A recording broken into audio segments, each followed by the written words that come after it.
নমস্কার বন্ধুরা, আজকে একটা ইউনিক ভিডিও নিয়ে আপনাদের সামনে হাজির হয়েছি। আজকে আমার মেয়ে আমাকে চা করে খাওয়াবে আর সঙ্গে ডিমের অমলেট করে খাওয়াবে বলল। চাটাও ভালোই করতে পারে, 10 বছর যখন বয়স তখন থেকে আমি ওকে চা করা শিখিয়েছি, 10 বছর যে পা দিয়েছে। কিন্তু আজকে আবার বলছে, মা আমাকে ডিমের অমলেটটা করা শিখিয়ে দাও, তুমি খালি মুখে বলবা আর আমি সেই বুঝে করবো। বললাম পারবি তো? বললো হ্যাঁ হ্যাঁ পারবো। হ্যাঁ ঠিক আছে কর। চাটা তো করতেই পারে ও, চাটা নিয়ে কোনো টেনশন নেই। এই যে চা করে ফেলেছে। এবার হলো ডিমের যে অমলেটটা করবে, হ্যাঁ এইটা নিয়ে আমার একটু টেনশন হচ্ছে।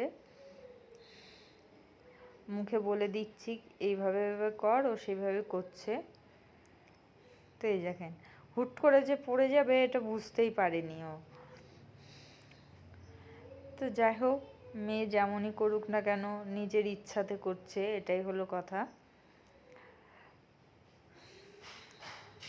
তো এখানে এটা ডিমের অমলেট না ডিমের পোচ, যাই হোক করছে, ও নিজের ইচ্ছায় করছে, আমি আর কিছু বলছি না, নিজের মতো করছে।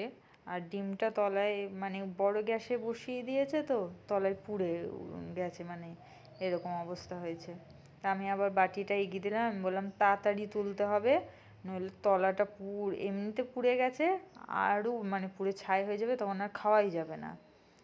তো এই যে নিজে হাতে তুলছে।